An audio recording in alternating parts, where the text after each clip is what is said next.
봄바람이 살랑살랑. 참 기분 좋은 오후였어. 미경은 말이야. 꽃집 앞에 놓인 낡은 양철물 뿌리개로 탐스러운 수국에 물을 살며시 주고 있었지. 경주 시내 한적한 골목에 자리한 그녀의 아담한 꽃집. 햇살 한 줌은 지금 막 피어나는 진분홍 철쭉이랑 보랏빛 라일락 향기로 얼마나 달콤하게 풍기는지 몰라. 언제나처럼 평온한 하루였는데 이상하게 오늘따라 미경의 마음이 잔잔한 호수처럼 아주 살짝 일렁이는 거야. 엄마, 오늘 저녁에 중요한 사람 데리고 갈게요. 아침에 받은 딸 지아의 전화가 글쎄?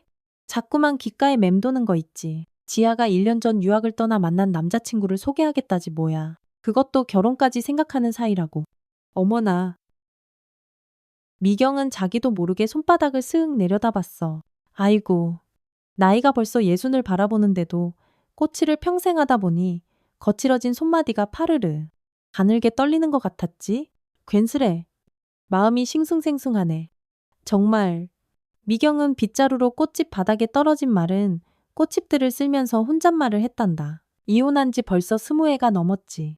아마 그 후로 다시 누구를 만나거나 하진 않았어. 하나뿐인 딸 지아를 키우는 것만으로도 하루하루가 바쁘고 또 그걸로 충분했으니까 13살 때 가슴으로 낳은 우리 지아는 처음부터 미경에게 세상 전부였거든. 이제 막 30이 된 지아는 미국 유학을 마치고 얼마 전에 한국에 돌아왔고 오늘 드디어 그 사람을 데리고 온다니 참. 오후 5시 땡 미경은 꽃집 문을 닫고 집으로 향했단다. 꽃집에서 걸어서 한 10분쯤 걸리는 아담한 연립주택이었지. 저녁 식사를 준비하면서도 미경은 자꾸만 거울을 보게 되는 거야. 단정하게 쪽진 흰머리, 세월이 새겨놓은 눈가의 주름들. 그래도 오늘은 딸애가 선물해준 고운 실크 블라우스도 꺼내 아주 옅게 입수련지도 발랐단다. 우리 딸내미 남자친구라니. 대체 얼마나 번듯한 총각일까. 미경은 정성껏 구수한 된장찌개를 끓이고 지아가 제일 좋아하는 간장게장도 꺼내놓았어. 가끔은 집에서 음식 냄새 솔솔 나는 게 그립다던 지아의 말이 떠올랐거든. 미경은 언제나처럼 딸을 위해서라면 뭐든 최선을 다했지. 그게 엄마 마음 아니겠어. 저녁 7시. 딩동 초인종 소리가 울렸어. 미경은 어디? 심호흡을 한번 푸어하고는 문을 열었지. 지아가 환하게 웃으면서 쏙 들어서고 그 뒤로 키가 훤칠한 청년 하나가 따라 들어오는데 단정하게 올린 머리에 깔끔한 셔츠랑 정장 바지 차림새가 첫눈에도 참 괜찮아 보였어. 엄마? 이쪽이 제가 말씀드렸던 서준 씨예요. 서준 씨. 이분이 저희 어머니세요. 미경은 부드럽게 미소 지으면서 악수를 하려고 손을 내밀었지. 그런데 바로 그 순간 청년과 눈이 딱 마주쳤는데 갑자기 온몸에 피가 싸늘하게 식는 것 같은 거야. 그 익숙한 눈빛. 어딘가 낯설지 않은 이목구비. 다른 사람들은 몰라도 미경에게는 너무나도 분명했어. 안녕하세요. 어머님, 최서준이라고 합니다. 지아한테 말씀 많이 들었습니다. 청년이 공손하게 인사하면서 고개를 살짝 숙였지. 미경은 가까스로 입꼬리를 올려 웃어 보이며 청년의 손을 잡았지만 마음속에서는 이미 거대한 파도가 철썩이고 있었단다. 그 눈빛, 손을 잡을 때 살짝 힘을 주는 버릇, 그리고 저 말투까지도 모든 것이 30년 전 실종된 아들, 하준이를 떠올리게 하는 거야. 어서 와요. 저녁 다 차려놨으니까 어서 들어와서 앉으세요. 미경의 목소리가 자기도 모르게 살짝 떨렸지만 다행히 지아는 눈치채지 못한 것 같았어. 셋은 거실로 들어와 식탁에 둘러앉았고 미경은 애써 아무렇지 않은 척하며 음식을 날랐지. 하지만 머릿속은 오래전 그날의 기억들로 이미 뒤죽박죽 소용돌이치고 있었단다.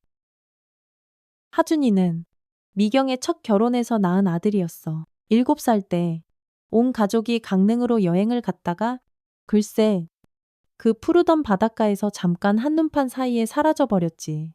끝내 돌아오지 못했어. 미경은 아들을 찾으려고 정말이지 안 해본 것 없이 다 해봤지만 결국 아무런 소식도 듣지 못했단다. 그 후로는 말 못할 슬픔이랑 자책감 속에서 첫 남편과도 헤어졌고 홀로 지내다가 지아를 입양해서 새 삶을 시작했던 거야. 어머니, 괜찮으세요?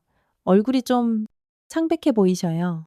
지아의 말에 미경은 화들짝 정신을 차렸어.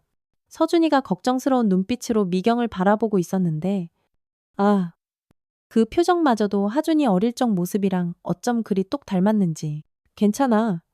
괜찮아. 그냥 좀 피곤해서 그런가 보다. 자, 어서들 많이 먹어요. 미경은 떨리는 손으로 밥을 뜨면서 슬쩍슬쩍 서준이를 살폈어. 나이는 30 중반쯤 되어 보이는데 하준이가 살아있다면 지금 딱 그 나이일 텐데 이게 다 우연일까? 아니면 운명의 장난일까? 미경의 가슴 깊숙이 묻어두었던 모정모징. 이 다시금 거센 파도처럼 밀려오기 시작했단다. 식사 자리는 겉으로는 그럭저럭 평온하게 흘러갔어. 지아가 유학 시절 재미있었던 이야기들을 종알종알 늘어놓으면 서준이가 때때로 맞장구를 치면서 잔잔히 웃곤 했지. 하지만 미경의 귀에는 그 모든 대화가 저 멀리서 들려오는 소리처럼 아득하기만 했어. 눈은 자꾸만 서준의 얼굴로 향했고 마음속에서는 끝도 없이 의문이 몽글몽글 피어올랐지. 서준 씨는 어떤 일을 하시나요?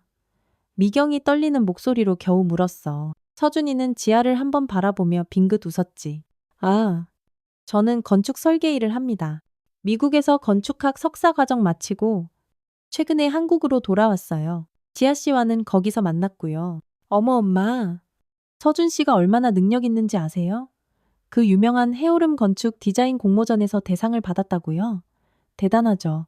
지아가 마치 자기 일처럼 자랑스럽게 말했어. 서준이는 쑥스러운 듯 살짝 웃으면서 고개를 숙였는데 바로 그 순간 미경의 눈에 익숙한 습관 하나가 정확히 들어왔지. 웃을 때 살짝 고개를 숙이면서 오른손으로 이마를 스윽 만지는 모습. 세상에. 하준이도 늘 그랬거든? 혹시 가족은 어떻게 되시나요? 미경의 심장이 주체할 수 없이 쿵쿵 뛰기 시작했어. 그 말에 서준의 표정이 순간 살짝 굳어지는가 싶더니 저는 입양되었습니다. 양부모님은 두 분 모두 돌아가셨고요. 친부모님에 대해서는 전혀 아는 바가 없습니다. 식탁 위로 갑자기 무거운 침묵이 쌓아 내려앉았어. 미경은 손끝이 바들바들 떨리는 걸 느끼고는 그걸 감추려고 얼른 식탁 아래로 손을 내렸단다. 아이고, 죄송해요. 제가 괜히 민감한 질문을 했네요. 아닙니다. 어머님, 괜찮습니다. 서준이가 따뜻하게 웃으면서 대답했지? 사실 이상하게도 어머님을 처음 뵌 순간부터 왠지 전혀 낯설지가 않았어요. 뭐한? 전에 어디선가 한번 만났던 것 같기도 하고 미경의 심장이 덜컥 멎는 것만 같았어. 뭔가 말을 하려고 했지만 목이 꽉 메어서 단어 하나 제대로 나오지가 않는 거야. 아유, 오빤 그렇게 말씀드리면 엄마가 더 부담스러워 하시잖아. 지아가 서준의 팔을 가볍게 툭 치면서 발랄하게 웃었어. 엄마, 저희가 좀 진지하게 생각하고 있어서요. 그래서 오늘 인사드리러 온 거예요. 엄마께서 허락해 주시면 결혼을 준비하고 싶어요. 미경은 억지로 입꼬리를 끌어올려 미소를 지었지만 마음속은 그야말로 폭풍전야였지. 결혼 그리고 만약에 서준이가 정말 하준이라면 아니야. 그럴 리가 없어. 이건 그저 닮은 것뿐이라고. 그렇게 스스로에게 몇 번이나 다짐했지만 마음 한구석에서는 아주 희미한 신락 같은 희망이 고개를 들고 있었단다. 갑작스럽네. 지아야. 만난 지 얼마나 됐다고 벌써. 1년 넘었어요? 엄마, 서로를 알아가기에 충분한 시간이었다고 생각해요. 지아가 사뭇 진지한 표정으로 대답했어. 엄마의 축복이 저희에겐 꼭 필요해요. 그래, 너희 둘이 서로 그렇게 좋다는데야. 어쩌겠니? 미경은 떨리는 목소리로 겨우 말했지만 눈빛은 천갈래만 갈래로 복잡했지. 천천히 생각해보자꾸나. 결혼은 인생에서 정말 큰 결정이니까. 네. 엄마, 저희도 막 서두르지는 않을게요. 엄마께서도 서준 씨를 좀 더 알아가실 시간이 필요하실 테니까요. 지아가 이해심 깊게 대답했어. 식사를 마치고 미경은 부엌에서 홀로 설거지를 하고 있었단다. 거실에서는 지아랑 서준이가 소곤소곤 이야기를 나누는 소리가 들려왔지. 미경은 물 흐르는 소리에 섞여 들려오는 그들의 웃음소리를 들으면서 문득 아주 오래전 과거를 떠올렸어. 강릉바닥, 맑고 푸르던 하늘, 그리고 철썩이는 파도 소리. 하준이가 노란색 플라스틱 삽으로 열심히 모래성을 쌓고 있었지. 엄마, 이것 봐 내가 만든 성이야. 해맑게 웃던 7살 아들의 얼굴이 눈앞에 아른거렸어. 그날 오후, 정말이지 눈 깜짝할 새였어. 아주 잠깐 눈을 뗀 사이에 하준이는 감쪽같이 사라져버렸지. 경찰이며 해경이며 자원봉사자들까지 모두 나서서 샅샅이 뒤졌지만 아무런 흔적도 찾지 못했어. 마치 거대한 파도가 삼켜버리기라도 한 것처럼. 하준이는 그렇게 사라졌던 거야. 어머님, 제가 좀 도와드릴까요? 서준의 목소리에 미경은 깜짝 놀라. 하마터면 들고 있던 그릇을 떨어뜨릴 뻔했지. 서준이가 어느새 부엌으로 들어와 미소를 지으며 설거지를 돕기 시작했어. 아이고, 괜찮아요. 그냥 앉아 있어요. 다 되어가는데 뭘? 아닙니다. 꼭 도와드리고 싶습니다. 서준이가 그릇을 헹궈 물기를 닦으며 말했지. 사실 아까 제가 드린 말씀이 좀 이상하게 들리셨을 수도 있는데요. 정말로 어머님이 너무 나치게 느껴져서요. 미경은 가슴이 뻐근하게 조여오는 것 같았어. 서준을 가만히 바라보니 이제는 그저 닮은 것이 아니라 정말 하준이 그 자체로 보이는 거야. 하지만 어떻게 확신할 수 있을까? 혹시 아주 어릴 적 기억 같은 거 남아있는 게 있나요? 미경이 아주 조심스럽게 물었어. 서준이는 천천히 고개를 한 8살 무렵부터의 기억만 어렴풋이 있어요. 그 전의 일은 정말 아무것도 기억나지가 않습니다. 양부모님 말씀으로는 제가 강릉 근처 어느 바닷가에서 발견되었다고 하셨어요. 기억상실 상태로요. 쨍그랑 미경의 손에서 그만 그릇이 미끄러져 요란한 소리를 내며 산산조각이 나버렸어. 지아가 깜짝 놀라 부엌으로 달려왔지. 엄마 괜찮으세요? 다치신 거예요. 괜찮아. 괜찮아. 그냥 손이 미끄러져서. 미경이 깨진 그릇 조각들을 주워 담으려고 했지만 손이 너무나 심하게 떨려서 제대로 움직여지지가 않았단다. 제가 할게요. 어머님, 서준이가 재빨리 쓰레받기와 빗자루를 가져와 깨진 조각들을 말끔히 치웠어. 저녁 시간이 끝나고 지아와 서준이가 돌아갈 채비를 했지. 현관에서 인사를 나누는 동안 미경은 터질 것처럼 뛰는 가슴을 진정시키려고 애썼단다. 정말 맛있는 저녁이었습니다. 어머님, 다음에 또 뵙겠습니다. 서준이가 공손하게 인사했어. 미경은 자기도 모르게 서준의 손을 꼭 잡았지. 그래. 아이티, 꼭 다시 와요. 두 사람이 떠난 후 미경은 곧장 침실로 향했어. 아주 오래된 앨범을 꺼내 먼지를 툭툭 털고는 조심스럽게 펼쳤지. 첫 페이지에는 환하게 웃고 있는 7살 하준이의 사진이 있었어. 웃는 모습, 장난기 가득한 표정, 그리고 그 특유의 깊은 눈빛까지. 미경은 사진 속 하준이와 오늘 만났던 서준의 얼굴을 몇 번이고 번갈아 떠올려 보았단다. 그리고 마음속 깊은 곳에서부터 어떤 확신이 파도처럼 밀려왔지. 이건 우연이 아니었어. 서준이는 바로 하준이었고 30년 만에 기적처럼 돌아온 것이었어. 하지만 그는 자신이 누구인지 전혀 알지 못했고 더 끔찍한 사실은 미경의 딸 지아와 결혼하려 한다는 점이었지. 이건 정말 말도 안 돼.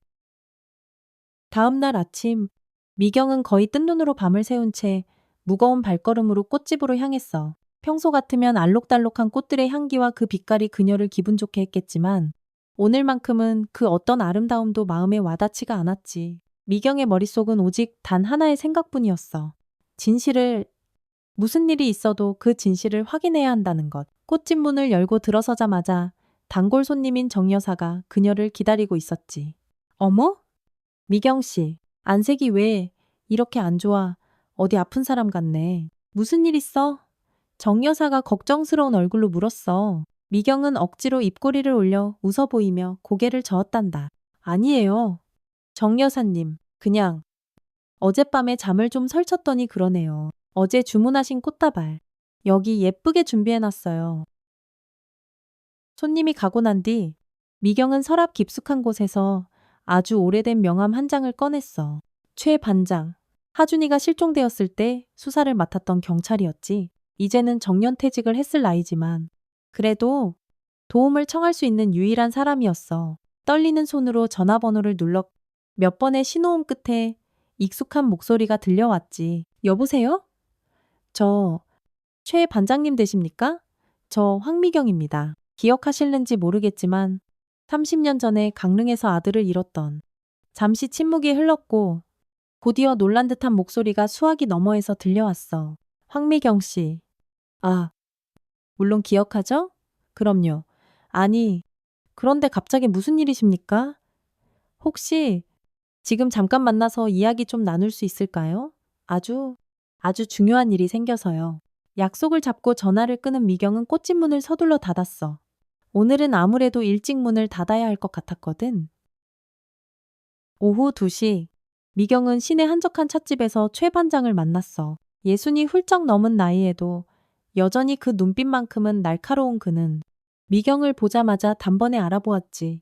아이고, 미경 씨 이게 얼마만입니까? 30년이 넘었는데도 얼굴은 여전하시구먼. 최 반장이 따뜻하게 손을 내밀었어. 미경은 감사하다는 듯 고개를 꾸벅 숙였지.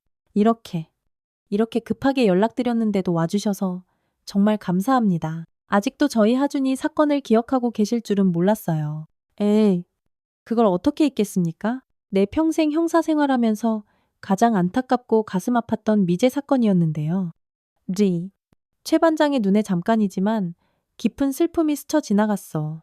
자, 우선 앉으시고 대체 무슨 일이신지 한번 말씀해 보세요. 미경은 어제 저녁에 있었던 모든 일을 하나도 빠짐없이 털어놓았지. 서준의 등장. 그가 하준이와 너무나도 닮았다는 사실. 그리고 그가 강릉 바닷가에서 기억상실 상태로 발견되었다는 그 이야기까지. 그래서 저는 확신해요. 그 아이가 틀림없이 제 아들 하준이라고요. 미경의 목소리가 파르르 떨렸어. 최 반장은 팔짱을 낀 채 깊은 생각에 잠긴 표정이었지. 우와, 가능성이 전혀 없다고는 할 수 없겠군요. 하지만 미경 씨, 벌써 30년이라는 세월이 흘렀습니다. 외모라는 건 때로는 기억과 간절한 희망이 만들어낸 착각일 수도 있어요. 아니에요. 절대로 아니에요. 그 눈빛, 손버릇, 말투까지도. 엄마는 알아요, 제 아들이 틀림없다고요. 미경의 목소리에는 한치의 망설임도 없는 확신이 담겨 있었어. 최 반장은 나지막이 한숨을 쉬었지. 그렇다면 확인할 수 있는 방법이 있긴 하겠죠. 유전자 검사를 해보는 게 어떻겠습니까? 유전자 검사요. 하지만 그걸 어떻게 해야 할지 서준 씨에게 대뜸 말할 수도 없는 노릇이고 미경의 목소리가 힘없이 갈라졌어. 비밀리에 할 수 있는 방법이 있습니다. 그 친구의 머리카락이나 아니면 사용한 컵이나 수건 같은 것에서 DNA를 채취할 수 있거든요. 제가 잘 아는 사설 연구소가 있으니 원하시면 한번 알아봐 드릴 수 있습니다. 미경은 천천히 고개를 끄덕였어. 비록 마음 한구석이 좀 찜찜하긴 했지만 지금 그녀에게는 진실을 아는 것이 무엇보다 절박했으니까. 그런데 미경 씨, 한 가지 더 생각해 보신 게 있습니까? 최 반장이 조심스럽게 물었지. 만약에 그 청년이 정말 하준이가 맞다면 따님과의 관계는 어떻게 되는 겁니까? 미경의 얼굴이 순간 하얗게 질렸어. 그녀가 가장 두려워하고 있던 바로 그 질문이었거든. 그건 그때 가서 생각할게요. 지금은 오직 진실만이 중요해요. 집으로 돌아오는 길. 미경의 핸드폰이 요란하게 울렸어. 지아였지. 엄마 주말에 서준 씨 데리고 또 갈게요. 엄마가 서준 씨 좀 더 편하게 알아가실 수 있도록요. 그리고 지아가 잠시 말을 멈추었어. 엄마, 어제 표정이 영 안 좋아 보이셨어요. 혹시 서준 씨가 마음에 안 드시는 건 아니죠? 미경은 가슴이 쿵 내려앉는 것 같았지만 애써 침착하게 대답했어. 아니야. 지아야. 그런 거 절대 아니야. 그냥 좀 갑작스러워서 그랬던 것뿐이야. 아주 좋은 사람 같더라. 정말이요 와. 다행이다. 서준 씨가 엄마한테 좋은 인상 남겨드리고 싶어서 얼마나 긴장했는지 몰라요. 그럼 이번 주말에 뵐게요. 엄마 사랑해요. 전화를 끊고 미경은 아주 길게 한숨을 내쉬었어. 집에 도착하자마자 그녀는 다시 그 낡은 앨범을 펼쳤지. 하준이의 사진들을 하나하나 꼼꼼히 살펴보면서 서준의 얼굴과 겹쳐보았어. 그러다가 한 장의 사진 앞에서 시선이 딱 멈췄지. 하준이의 4번째 생일날 찍은 사진이었는데 왼쪽 눈썹 바로 위에 아주 작은 흉터 자국이 보였어. 맞아.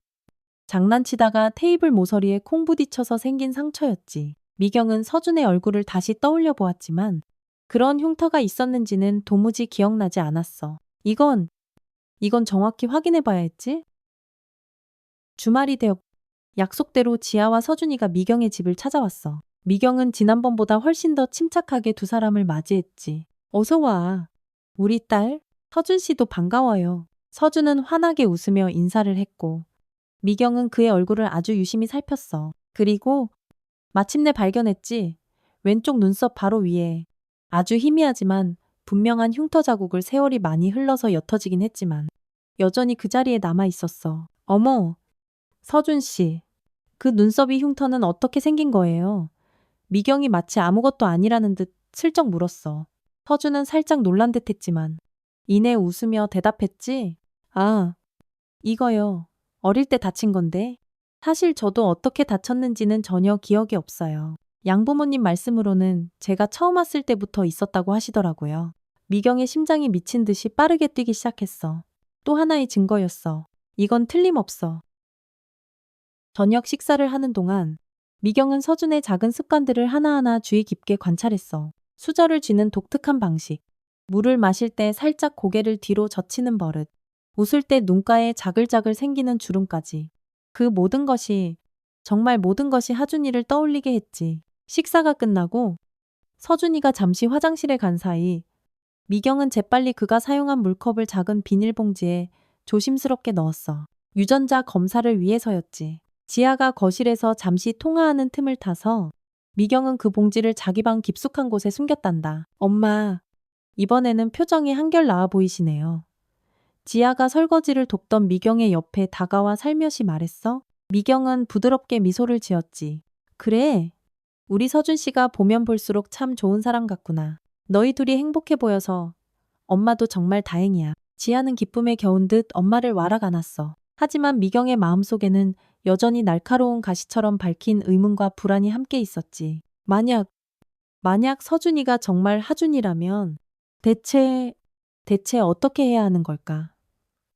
사랑하는 아들을 30년 만에 찾았다는 그 네베러야탄 기쁨과 그 아들이 하필이면 자신의 딸과 결혼하려 한다는 이 복잡하고 기막힌 상황 사이에서 미경은 깊고 깊은 갈등에 빠져들고 있었단다.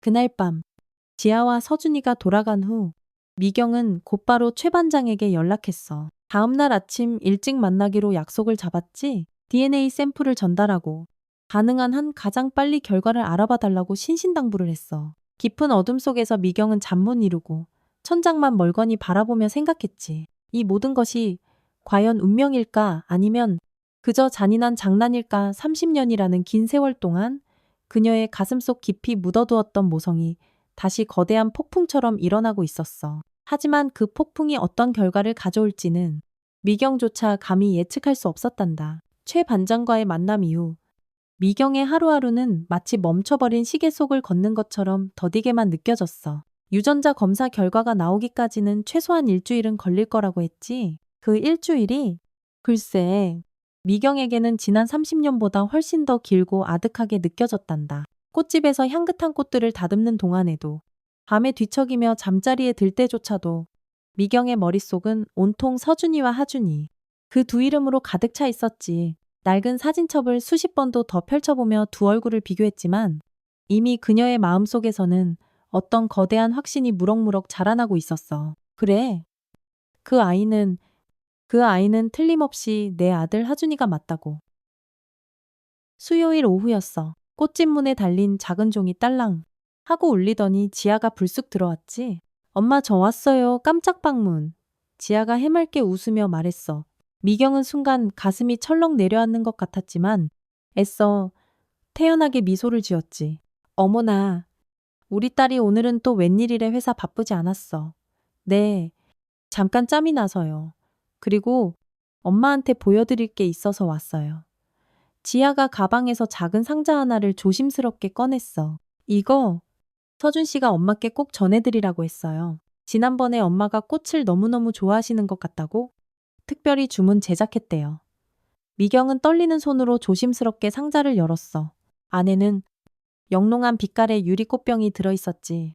햇빛을 받으면 마치 무지개처럼 반짝반짝 빛나는 정말 눈부시게 아름다운 작품이었어. 와, 정말 예쁘구나. 미경이 진심으로 감탄하며 말했어. 그쵸? 더 대박인 건 서준 씨가 이걸 직접 디자인했대요. 역시 건축가라 그런지 이런 감각도 남다르다니까요. 지아가 뿌듯한 얼굴로 자랑스럽게 말했지. 미경은 꽃병을 이리저리 돌려보다가 문득 무언가를 발견했어. 꽃병 바닥에 아주 작게 새겨진 문양. 그건 바로 작은 모래성 모양이었어. 미경의 손이 파르르 떨렸단다. 이 문양은, 아, 그거요.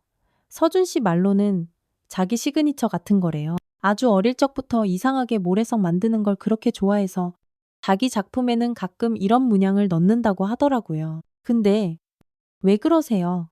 엄마 얼굴색이 또 안 좋으세요. 미경은 가까스로 평정을 되찾으려 했었지. 아니야, 아니야. 그냥 문양이 참 독특해서 역시 예술가들은 다 자기만의 그런 특별한 표시 같은 게 있나 보구나. 하준이는 정말 모래성 만들기를 세상에서 제일 좋아했었지. 실종되던 그날도 강릉 바닷가에서 혼자 열심히 모래성을 쌓고 있었는데 이것마저도 우연일까? 아니, 그럴 리가 없어. 미경의 확신은 이제 바위처럼 단단해졌단다. 지아는 꽃집에 잠시 더 머물다가 이런저런 이야기를 나누고는 일터로 돌아갔고 미경은 그 자리에 한참 동안 홀로 남아 있었어. 햇살에 반짝이는 유리 꽃병을 하염없이 들여다보며 잊었던 과거의 기억들이 거친 파도처럼 그녀의 가슴을 때렸지. 바로 그날 저녁이었어. 최 반장에게서 전화가 걸려왔지. 미경 씨 검사 결과가 생각보다 아주 빨리 나왔습니다. 미경의 심장이 쿵하고 바닥으로 떨어지는 것만 같았어. 네. 그래서 어떻게 나왔나요? 미경 씨, 결과는 양성입니다. 99, 9% 이상의 확률로. 두 분은 모자 관계가 확실합니다. 서준 씨는 미경 씨의 친아들. 하준 씨가 맞습니다. 미경은 전화기를 손에 쥔 채 그대로 소파 위로 풀썩 주저앉고 말았어. 어느 정도 예상했던 결과였지만 막상 이렇게 실제로 확인하고 나니 온몸에서 힘이 쭉 빠져나가는 듯했지. 미경 씨, 괜찮으십니까? 수화기 너머로 최 반장의 걱정스러운 목소리가 들려왔어. 네? 네, 괜찮아요. 그저 30년 동안 너무나 오랫동안 기다렸던 소식이라서. 미경의 목소리가 가늘게 떨려 나왔어. 이제 어떡하실 생각이십니까? 서준 씨에게. 아니? 하준 씨에게 이 사실을 알리실 건가요? 미경은 깊고 긴 한숨을 내쉬었지. 아직은 잘 모르겠어요. 조금만 더 생각할 시간이 필요해요. 전화를 끊고 미경은 아주 오랫동안 그 자리에 못 박힌 듯 앉아 있었어. 창밖으로 보이는 짙은 어둠 속에서 차가운 달빛만이 하염없이 흘러내리는 그녀의 눈물 젖은 얼굴을 희미하게 비추고 있었지. 이루 말할 수 없는 기쁨과 지독한 혼란, 가슴 벅찬 행복과 심장을 짓누르는 두려움이 마구 뒤섞인 감정의 소용돌이 속에서 미경은 과연 어떤 선택을 해야 할지 도무지 갈피를 잡을 수가 없었단다. 다음 날 아침, 미경은 자신의 빛바랜 옛 결혼 앨범을 다시 한번 펼쳐보았어. 하준이의 아버지, 그러니까 첫 남편과 함께 찍었던 사진들이었지. 그 남자는 하준이가 실종된 후 서로를 원망하고 상처 주다가 결국 헤어졌어. 마지막으로 연락한 지도 벌써 20년이 훌쩍 넘었고 지금은 어디서 어떻게 살고 있는지조차 알 길이 없었지. 그 사람에게도 이 사실을 알려야 할까? 미경은 나지막이 중얼거렸어. 하지만 그보다 훨씬 더 급하고 중요한 문제가 있었지. 바로 지아와 서준. 아니, 하준이의 관계였어. 그들은 피 한 방울 섞이지 않은 남남이었지만 미경에게는 둘 다 눈에 넣어도 아프지 않을 자식과 다름없었으니 이 기가 막히고 황당한 상황을 대체 어떻게 풀어가야 할지 미경은 밤새도록 수백 번, 수천 번을 고민하고 또 고민했단다. 오후가 되자 최 반장이 걱정스러운 얼굴로 미경의 집을 찾아왔어. 미경은 따뜻한 차를 내오면서도 연신 한숨만 내쉬었지. 그래서 어떤 결정을 내리셨습니까? 최 반장이 조심스럽게 물었어. 아직도 너무 혼란스러워요. 이런 기막힌 상황을 세상에 누가 상상이나 했겠어요. 30년 동안 죽은 줄로만 알았던 아들을 찾았는데 하필이면 그 아들이 내 딸과 결혼하려고 한다니. 이건 정말. 미경의 목소리가 속절없이 떨렸어.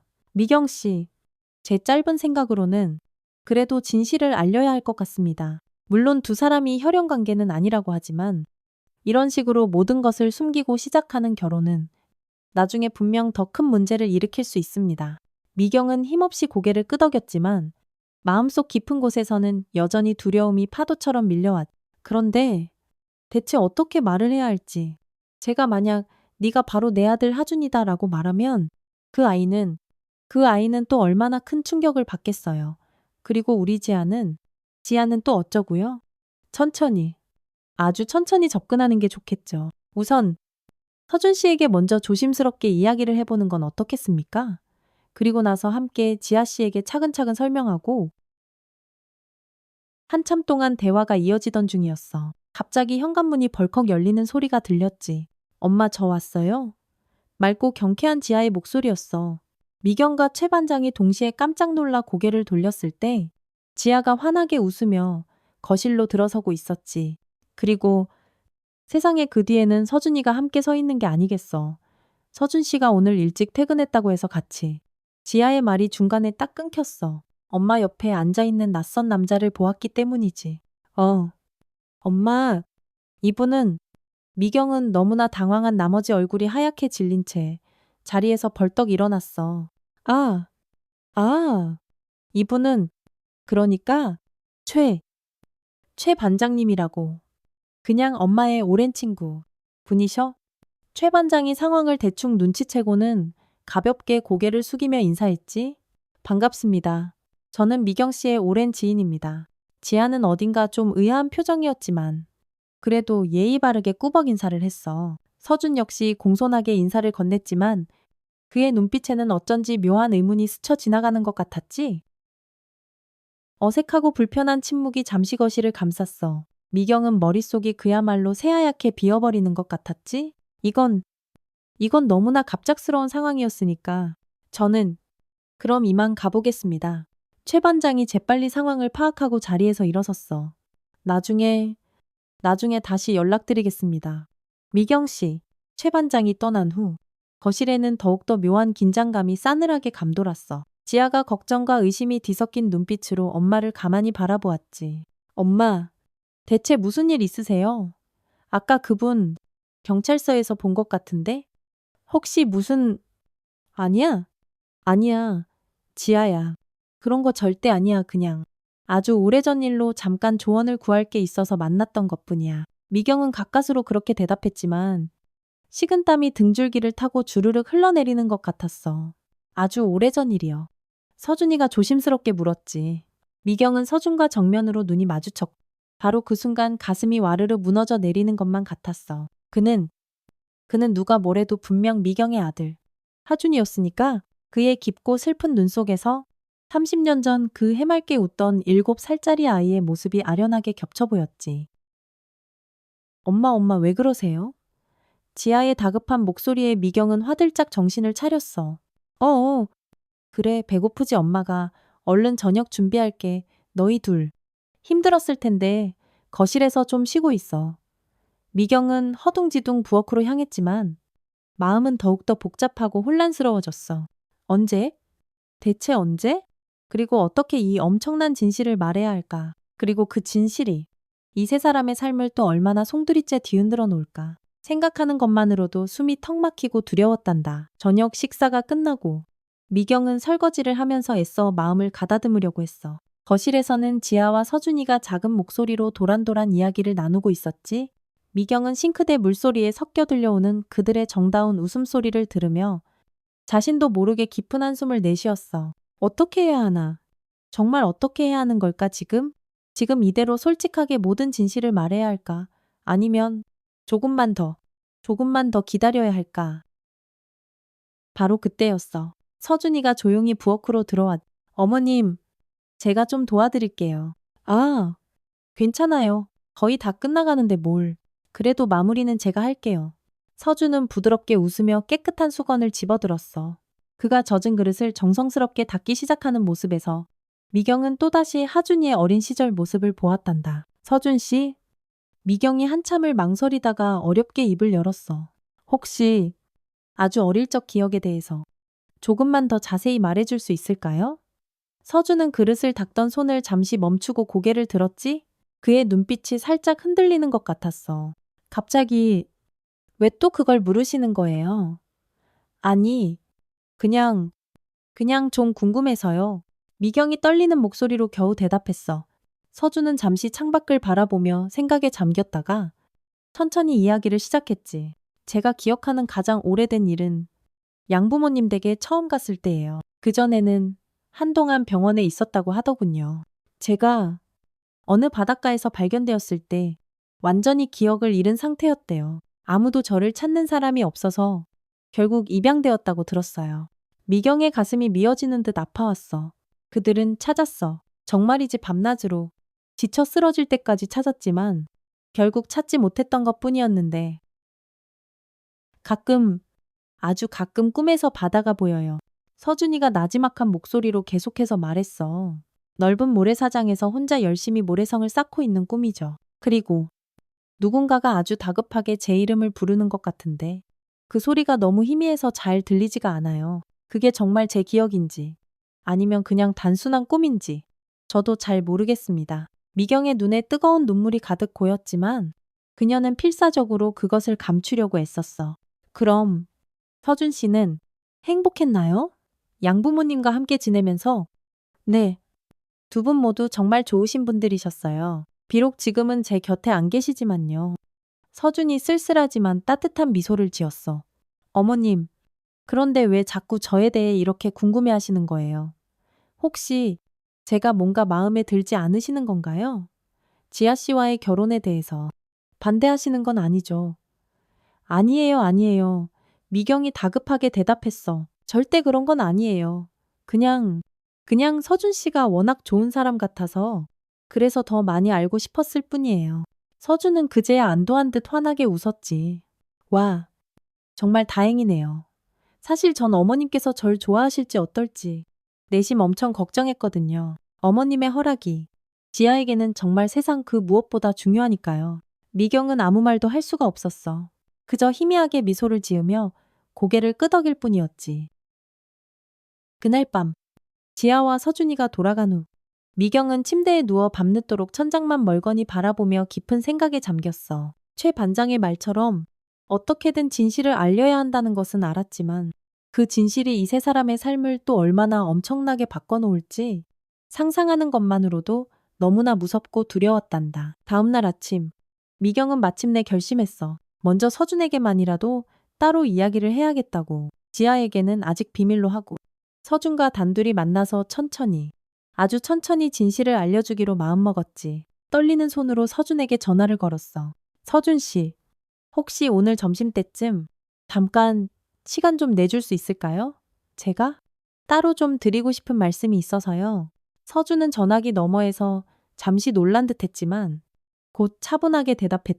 네, 어머님, 물론이죠. 제가 점심시간에 어머님 꽃집으로 바로 가겠습니다. 아, 정말 고마워요. 그리고 이건 지아에게는 아직 말하지 말아줘요. 전화를 끊고 미경은 터질 듯한 긴장감을 애써 누르며 꽃집 문을 열었어. 오전 내내 손님들을 맞이하고 꽃을 다듬으면서도 머릿속은 온통 서준과의 만남, 그리고 그에게 해야 할 엄청난 이야기로 가득 차 있었지. 어떻게 시작해야 할까? 어떤 말부터 꺼내야 그 아이가 조금이라도 덜 충격을 받을까? 이런저런 생각들이 꼬리에 꼬리를 물고 이어졌어. 정오가 조금 지났을까? 꽃집 문에 달린 작은 종이 딸랑 하고 울리더니 서준이가 들어왔어. 깔끔한 정장 차림이었지. 아무래도 바쁜 회사 일을 잠시 제쳐두고 시간을 내서 온 것 같았어. 안녕하세요, 어머님. 서준이 평소처럼 부드럽게 미소를 지으며 인사했지만 그의 눈빛에는 어쩐지 알 수 없는 긴장감이 살짝 서려 있는 듯 했지. 아, 어서 와요. 서준 씨, 와줘서 정말 고마워요. 잠시만요. 문 좀 잠깐 닫을게요. 미경은 꽃집 문을 안으로 잠그고 잠시 외출 중이라는 팻말을 문고리에 걸었어. 자, 이리 와서 앉아요. 따뜻한 차라도 한잔하면서 이야기해요.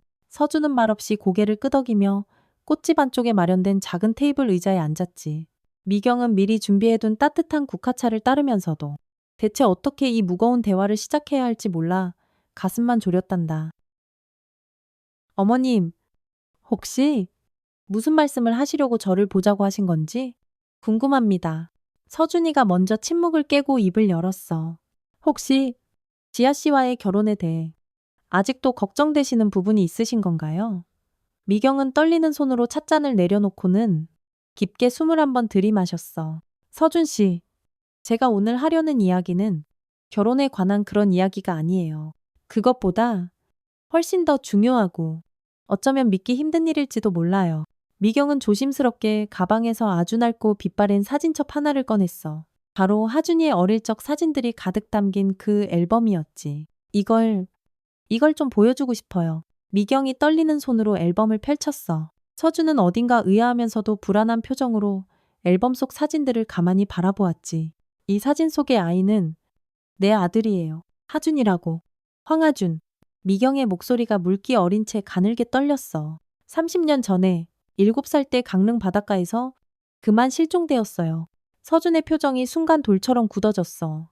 그는 천천히, 아주 천천히 사진들을 하나하나 더 자세히 들여다보았고 그의 눈에는 믿을 수 없다는 듯한 깊은 혼란스러움이 안개처럼 번져갔지. 이 아이, 저와 너무나도 닮았는데요. 서준이 겨우겨우 말을 이었어. 그래요. 닮은 게 아니라 미경은 다시 한번 깊게 숨을 내쉬었어. 그리고 마침내 그 엄청난 비밀을 입 밖으로 꺼냈지. 서준 씨가 바로 내 아들 하준이에요. 당신이 바로 내 아들이라고요. 아주 무거운 침묵이 꽃집안을 가득 메웠어. 서준은 도저히 믿을 수 없다는 듯. 앨범 속 사진과 미경의 얼굴을 몇 번이고 번갈아 쳐다보았지. 그의 입술이 파르르 떨렸어. 지금 무슨 말씀을 하시는 거예요? 어떻게 그런 확신을? 서준의 목소리가 심하게 떨리고 있었어. 미경은 테이블 위에 작은 흰 봉투 하나를 조용히 올려놓았지. 바로 유전자 검사 결과지였어. 미안해요. 정말 미안해요. 서준 씨, 당신 몰래 당신 DNA로 검사를 했어요. 결과는 9% 이상의 확률로 우리는 모자지간이 맞아요. 서준은 마치 머리 위로 거대한 망치라도 한 대 맞은 것처럼 그 자리에 그대로 굳어버렸어. 그의 얼굴에서 순식간에 혈색이 싹 가셨고 테이블 위에 놓인 그의 손이 눈에 보일 정도로 미세하게 떨리기 시작했지. 이게 말도 안 돼요. 어떻게 이런 일이. 서준이 거의 신음처럼 중얼거렸어. 내가 실종되던 날, 우리는 온 가족이 함께 강릉으로 여행을 갔었어. 넌 그때 바닷가에서 혼자 열심히 모래성을 만들고 있었지. 엄마가 정말 잠깐 한눈을 판 사이에 넌 그렇게 사라져 버렸어. 미경의 눈에서 참았던 눈물이 주르륵 흘러내렸어. 우리는 너를 찾기 위해서 정말 안 해본 것 없이 모든 것을 다 했어. 하지만 끝내. 서준은 아무 말 없이 고개를 숙인 채 한참 동안 앉아 있었어. 너무나도 엄청난 충격이었고 도저히 그의 상식으로는 이해하기 어려운 진실이었으니까. 그 모래성 꿈. 그럼 그게 정말 제 기억이었던 거군요. 서준이 마침내 떨리는 목소리로 그렇게 말했어. 그런데 왜 이제야 이 사실을 말씀하시는 거예요? 지아가 너를 내 앞에 데리고 오기 전까지는 엄마도 너를 전혀 찾지 못했었어. 너를 처음 보는 순간 나는 바로 알았어? 네가 틀림없이 내 아들 하준이라는 걸. 미경은 흐느끼며 말을 이었어. 하지만 확신이 필요해. 그리고 대체 어떻게 이 말을 너에게 해야 할지 정말 너무나도 막막하고 두려웠어. 서준은 자리에서 천천히 일어나 창가로 걸어갔어. 그의 넓은 어깨가 가늘게 떨리고 있었지. 미경은 그가 지금 무슨 생각을 하고 있는지, 또 얼마나 큰 혼란을 느끼고 있을지 짐작조차 할 수 없었단다. 그럼 수진이는? 지아는? 서준이 갑자기 미경을 돌아보며 물었어. 그의 눈빛은 절박했지? 지아는 내가 입양한 딸이야. 너와는 피 한 방울 섞이지 않았어. 하지만 내게는 친딸과 조금도 다름없는 소중한 내 딸이란다. 서준은 말없이 고개를 끄덕였어.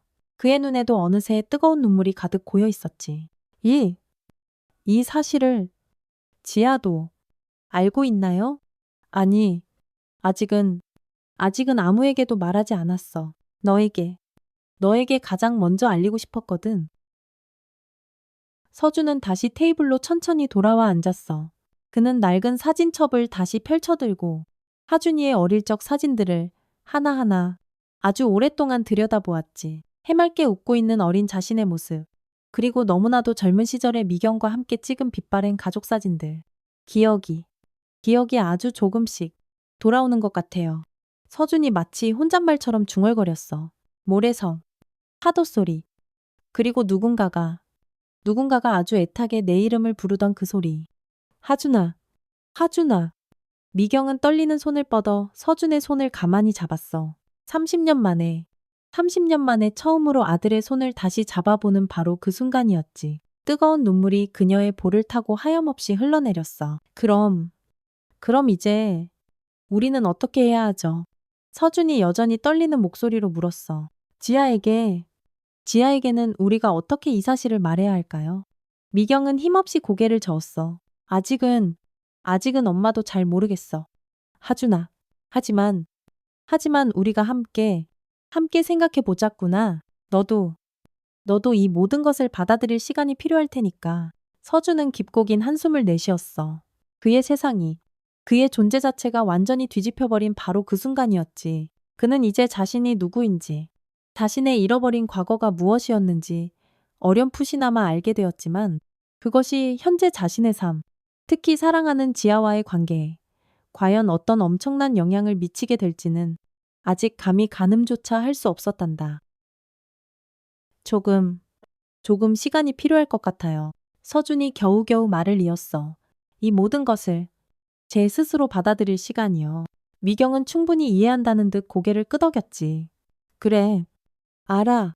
엄마도 알아. 충분한 시간을 가지렴. 하지만 너무 오랫동안 미루는 것도 좋지는 않을 거야. 지아도 이 모든 진실을 알 권리가 있으니까. 서준은 자리에서 일어서려다 문득 걸음을 멈추었어. 그리고는 아주 조심스럽게 그리고 간절한 눈빛으로 미경을 바라보았지. 제가 이제 어머님을 엄마라고 불러도 될까요? 미경의 눈에서 다시 한번 뜨거운 눈물이 폭포처럼 쏟아져 내렸어. 30년이라는 그 긴 세월 동안 단 하루도 잊지 않고 간절히 기다려왔던 바로 그 한마디였으니까. 물론이지. 내 아들 하준아. 그로부터 꼭 일주일이라는 시간이 흘렀어. 미경에게는 마치 아주 길고 몽롱한 꿈속을 하염없이 걷고 있는 듯한 그런 나날들이었지. 30년 만에 그토록 그리워했던 아들을 되찾았다는 믿기지 않는 기쁨과 동시에 이 엄청난 비밀이 앞으로 가져올 거대한 파장에 대한 깊은 두려움이 매 순간 교차했단다. 민준. 아니 이제 하준이는 거의 매일같이 미경의 꽃집에 들러 엄마와 이런저런 이야기를 나누었어. 그는 아주 조금씩 그리고 천천히 자신의 새로운 정체성을 힘겹게 받아들이는 중이었. 엄마, 어젯밤에 또 꿈을 꿨어요. 하준이가 꽃집 구석에 놓인 작은 나무 의자에 앉아 나지막이 말했어. 우리가 함께 어느 넓은 바닷가에 있었어요. 엄마가 내 머리를 부드럽게 쓰다듬으면서 나에게 노래를 불러주셨죠. 미경은 잔잔한 미소를 지었어. 그건 꿈이 아니라 기억일 거야. 하준아, 넌 아주 어릴 때부터 잠들기 전에는 항상 엄마한테 자장가를 불러달라고 졸랐었지. 특히 어디 여행이라도 가면 더 그랬어. 하준의 눈에 깊고 아련한 감정이 어렸지. 아주 조금씩 기억이 돌아오는 것 같아요. 어떤 단편적인 장면들이나 소리들. 하지만 여전히 너무나 많은 부분이 텅 비어 있어요. 미경은 벽에 걸린 괴종시계를 물끄러미 바라보았어. 지아에게는 대체 어떻게 말할지. 혹시 생각해봤니? 그 말에 하준의 표정이 순간 복잡하게 일그러졌지. 아니요? 아직 어떻게 말을 꺼내야 할지. 도무지 너무 오래 미루지는 말거라. 아가, 미경이 조심스럽게 말했어. 지아이도? 어쩌면 뭔가 이상하다고 생각하고 있을지도 모르고. 마치 그 말이 현실이라도 된 것처럼 바로 그때 꽃집 문이 활짝 열리고 지아가 환한 얼굴로 쏙 들어섰어. 하준과 미경은 동시에 화들짝 놀란 눈으로 서로를 황급히 바라보았지. 엄마! 서준. 아니, 하준 오빠. 지아의 얼굴에 당황과 의아함이 뒤섞인 표정이 스쳐 지나갔어. 두 분. 여기서 이렇게 만날 줄은 정말 몰랐네요. 하준이가 어쩔 줄 몰라 하며 자리에서 벌떡 일어났고 미경은 억지로 어색한 미소를 지어 보였. 아, 그게 하준 씨가 꽃이 좀 필요하다고 해서 잠깐 들렀다고 하네. 그래요, 어머. 무슨 꽃인데요? 지아가 호기심 가득한 눈으로 물었어. 그게, 그러니까. 하준이가 당황해서 말을 더듬었지. 아, 결혼식 준비 때문에 상담하러 왔었어? 미경이 재빨리 둘러대며 끼어들었어. 무슨 꽃으로 식장을 장식하면 좋을지? 이것저것 의논하는 중이었지. 하하. 그 말에 지아의 얼굴이 금세 환하게 밝아졌지. 정말이요, 와. 그럼 저도 같이 이야기 들으면 너무 좋을 것 같은데요. 하준과 미경은 다시 한번 불안한 눈빛을 교환했어. 이대로, 이대로 계속해서 이 엄청난 비밀을 숨길 수는 없다는 것을 두 사람 모두 직감적으로 느꼈지. 지아야. 미경이 아주 조심스럽게, 그리고 떨리는 목소리로 말을 꺼냈어. 사실은 우리가 너에게 꼭 해야 할 이야기가 있단다. 지아의 표정이 순간 싸늘한 긴장감으로 바뀌었지? 네. 무슨, 무슨 이야기요? 엄마, 여기서는 이야기하기가 좀 그렇구나. 우리 집에 가서 차분하게 이야기하자. 미경이 마침내 굳게 결심한 듯 말했어? 꽃집문을 서둘러 닫고 셋은 함께 무거운 침묵 속에서 미경의 집으로 향했단다. 차 안에서는 숨막히는 정적만이 흘렀지. 지아는 계속해서 불안과 의심이 가득한 눈빛으로 하준과 미경을 번갈아 쳐다볼 뿐이었어. 집에 도착하자마자 미경은 거실 소파에 두 사람을 마주 앉게 했어. 그리고 아주 조심스럽게 그 낡고 빛바랜 앨범을 다시 꺼내 들었지. 지아야, 엄마가 지금부터 하려는 이야기는 너에게도, 그리고 하준 씨에게도 어쩌면 굉장히 충격적이고 또 믿기 힘든 일일지도 몰라. 미경의 목소리가 가늘게 떨리고 있었어. 엄마, 대체 무슨 일이기에 그러세요? 저 정말 무서워지려고 해요. 지아가 잔뜩 불안한 얼굴로 물었지? 미경은 깊게 숨을 한번 내쉬고는 천천히 앨범을 펼쳤어.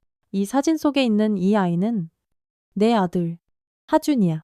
너를 입양하기 아주 오래전 엄마의 첫 결혼에서 낳은 아들이지. 그런데 30년 전에 강릉 바닷가에서 그만 실종되고 말았어. 지아는 믿을 수 없다는 듯 앨범 속 사진을 멍하니 바라보았어. 처음 들어요. 엄마에게 아들이 있었다는 이야기는 너무나도 아프고 끔찍한 기억이라 차마 너에게 말하지 못했던 거야. 미경의 눈에 뜨거운 눈물이 가득 고였어? 하지만 이제는 말해야 할 때가 온 것 같구나. 지아는 앨범 속 사진들을 한참 동안 유심히 들여다보다가 갑자기 표정이 돌처럼 굳어졌어. 그리고 아주 천천히 고개를 들어 옆에 앉은 하준을 물끄러미 바라보았지? 이 아이가 서준 씨랑 너무 닮았는데요. 숨막히는 침묵이 거실을 가득 채웠어. 하준은 고개를 푹 숙인 채 아무 말도 하지 못했고 미경은 떨리는 손으로 유전자 검사 결과지가 담긴 흰 봉투를 꺼내 지아 앞에 내려놓았지. 지아야, 믿기 어렵겠지만 서준 씨가 바로 엄마의 아들, 하준이란다. 미경이 마침내 그 엄청난 진실을 입 밖으로 꺼내고 말았어. 지아는 그 자리에 그대로 얼어붙은 듯했어. 그녀의 얼굴에서 순식간에 혈색이 싹 가셨고 파르르 떨리는 입술 사이로 간신히 말이 새어나왔지. 지금 무슨 농담이세요? 그럴 리가 없잖아요. 지아의 목소리가 날카롭게 갈라졌어. 사실이야. 지아야. 하준이가 고개를 숙인 채 아주 조용히 말했어. 나도 불과 일주일 전에야 이 모든 사실을 알게 되었어. 내가 아주 어렸을 때 강릉 어느 바닷가에서 발견되었다는 그 사실. 그리고 그 이전의 기억이 전혀 없다는 것.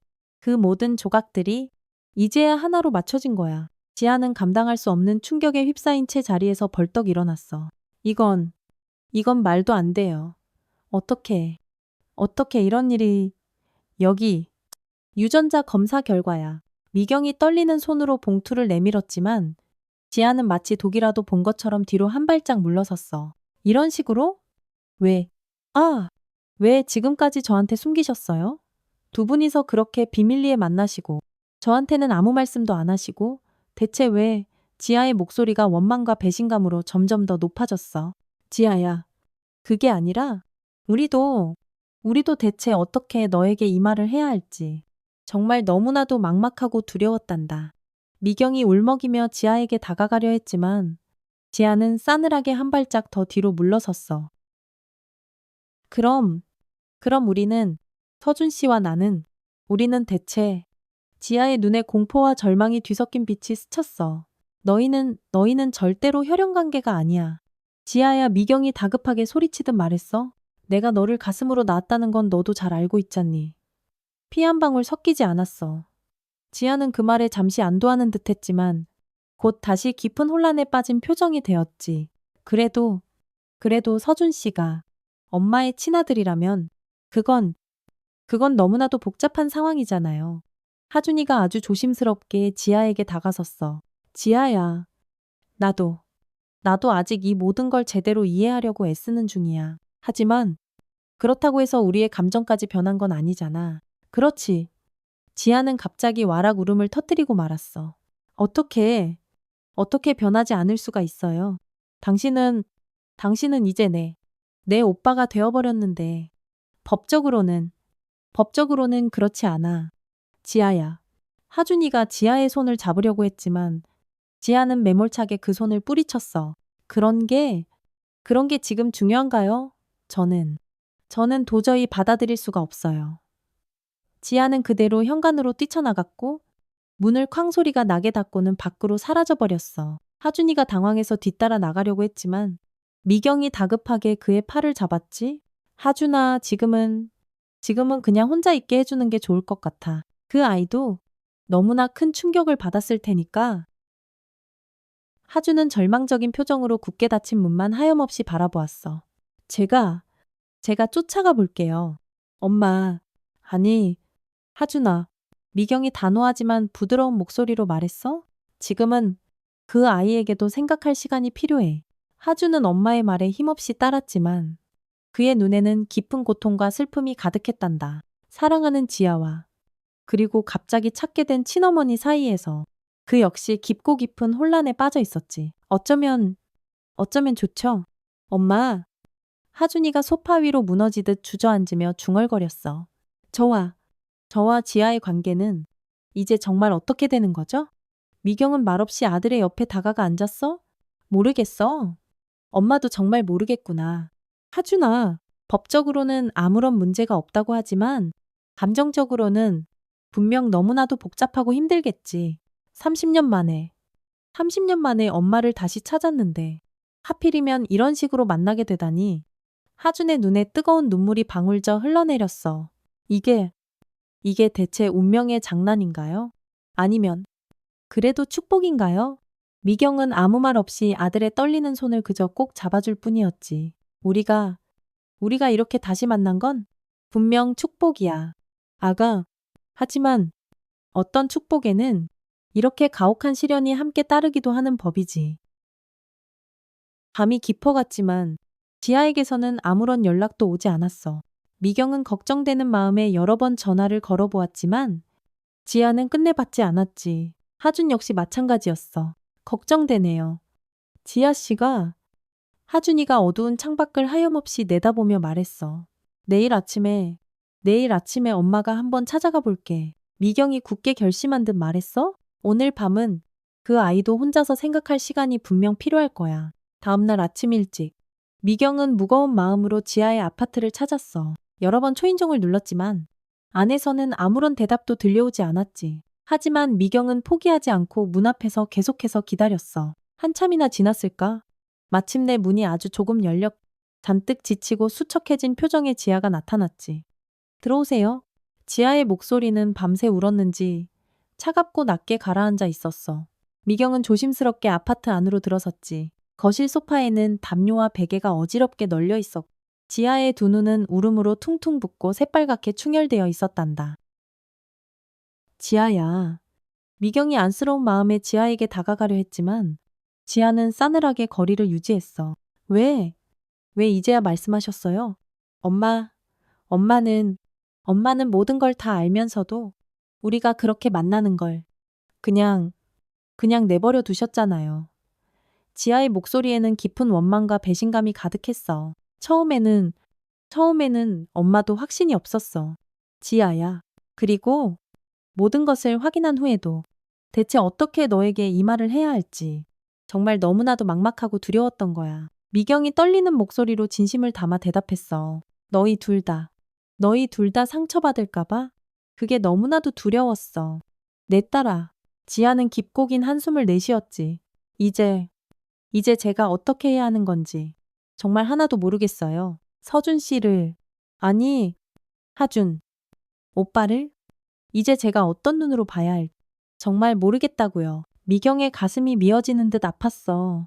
그녀가 그토록 가장 두려워했던 바로 그 상황이 현실이 되어버렸으니 사랑하는 딸이 이렇게 상처받고 괴로워하는 모습을 지켜보는 것은 과거 하준이를 잃었을 때만큼이나 참혹하고 고통스러웠단다. 지아야, 너희 두 사람 사이에는 그 어떤 혈연 관계도 존재하지 않아. 법적으로나 윤리적으로나 문제될 것은 아무것도 없어. 미경이 아주 그리고 간절하게 말했어. 그게 지금 중요한가요? 엄마, 지아가 괴로운 듯 울부짖듯 대답했어. 엄마의 친아들이 바로 제 남자친구였다는 이 기막힌 사실을 세상 사람들이 과연 어떻게 정상적으로 받아들일 수 있겠어요? 저는 이제 어떡해요? 미경은 아무런 대답도 찾을 수가 없었어. 그저 하염없이 눈물만 흘리는 딸을 안타깝게 바라볼 뿐이었지. 서로 다른 방식이었지만 결국 그녀는 그녀의 두 자녀 모두에게 깊은 상처를 주고 있었던 거야. 지하의 아파트를 나오면서 미경의 마음은 그야말로 천근만근 무거웠어. 딸의 그 상처받은 눈빛이 계속해서 머릿속을 떠나지 않고 맴돌았지. 집으로 돌아오는 길. 미경은 공원 벤치에 힘없이 주저앉아 한참 동안 생각에 잠겼어. 한쪽에서는 30년 만에 기적처럼 찾은 아들에 대한 벅찬 기쁨이, 그리고 다른 한쪽에서는 깊은 상처를 받은 딸에 대한 끝없는 걱정과 미안함이 그녀의 마음을 사정없이 양쪽으로 갈라놓고 있었지. 내가 너무 이기적이었던 걸까? 처음부터 모든 걸 솔직하게 말했어야 했을까? 미경은 나지막이 중얼거렸어. 그녀는 떨리는 손으로 핸드폰을 꺼내 하준에게 전화를 걸었지. 지아와의 힘든 대화 내용을 전해주어야 했으니까. 엄마, 지아는 좀 어땠어요? 전화를 받자마자 하준의 목소리에는 걱정과 초조함이 가득했어. 많이 혼란스러워하고 있어. 하준아, 아무래도 시간이 좀 필요할 것 같아. 미경이 힘없는 목소리로 솔직하게 대답했지. 하준은 전화기 저편에서 한참 동안 아무 말이 없었어. 그리고 나서야 아주 조용히 그리고 단호하게 입을 열었지. 제가 한번 지아를 직접 만나봐야 할 것 같아요. 엄마, 직접 제 입으로 이야기해야 할 것 같아요. 그래도 좀 더 기다려보는 게 좋지 않을까? 아가 지금은 미경이 걱정스럽게 물었어. 아니에요. 엄마, 더 이상 미룰수록 상황은 걷잡을 수 없이 더 복잡해질 거예요. 하준의 목소리에는 어떤 결연함마저 담겨 있었어? 저와 지아, 우리 두 사람 사이의 일이니까 이제는 저희가 직접 해결해야 해요. 미경은 깊은 한숨을 내쉬었지만 아들의 그 단호한 결심을 더 이상 막을 수는 없었지. 그래, 알겠다. 하준아. 하지만 부디 조심하거라. 지아는 지금 너무나도 많이 상처받은 상태니까. 전화를 끊고 미경은 무거운 발걸음으로 집으로 향했어. 그날 밤 그녀는 다시 한번 그낮고 빛바랜 앨범을 펼쳐보았지. 해맑게 웃고 있는 어린 하준이의 사진들. 그리고 바로 그 옆 페이지에는 처음 미경의 집에 왔을 때 어색하게 미소 짓고 있던 어린 지아의 사진이 나란히 붙어 있었어. 어쩌면 좋을까? 정말 어쩌면 좋을까? 미경은 두 아이의 사진을 번갈아 매만지며 하염없이 중얼거렸단다. 바로 그 시각. 하준은 굳은 결심을 한 채 지아의 아파트 앞에 서 있었어. 여러 번 문을 두드리고 나서야 잔뜩 지치고 헬쑥해진 얼굴의 지아가 문을 열었지. 그녀의 두 눈은 여전히 새빨갛게 부어 있었어. 왜 왔어요? 지아의 목소리는 싸늘하게 가라앉아 있었지만 그 아래에 숨겨진 미세한 떨림을 하준은 똑똑히 느낄 수 있었지. 이야기해야 할 것 같아서 왔어. 지아야. 하준이가 아주 조심스럽고 부드럽게 말했어. 잠깐? 들어가도 될까? 지아는 한참을 망설이다가 마침내 힘없이 문을 열어주었어. 둘은 거실 소파에 서로 마주보고 앉았지만 평소보다 훨씬 더 멀찍이 떨어져 있었지. 어색하고 무거운 침묵이 흘렀어. 지아야. 하준이가 먼저 어렵게 말을 꺼냈어. 지금 이 상황이 너에게 얼마나 이상하고 또 충격적인지 나도 충분히 이해해. 나 역시 불과 일주일 전에 이 모든 사실을 알게 되었을 때 정말이지 단 한순간도 믿을 수가 없었으니. 지아는 천천히 고개를 들어 하준을 바라보았어. 그녀의 눈빛은 여전히 깊은 슬픔과 혼란으로 가득했지. 당신은 이제 내 오빠예요. 어머니의 친아들이고 나는 법적으로는 그렇지 않아. 지아야. 하준이가 아주 조심스럽고 차분하게 대답했어. 내가 어머님의 생물학적 아들인 것은 틀림없는 사실이지만 우리 두 사람 사이에는 그 어떤 혈연 관계도 존재하지 않아. 너도 잘 알잖아. 그게 지금 중요한가요? 지아가 답답하다는 듯 울먹이며 물었어. 이건 너무나도 이상하고 끔찍해요. 제가 대체 어떻게 이 모든 걸 아무렇지 않게 받아들여야 할지 정말 모르겠다고요.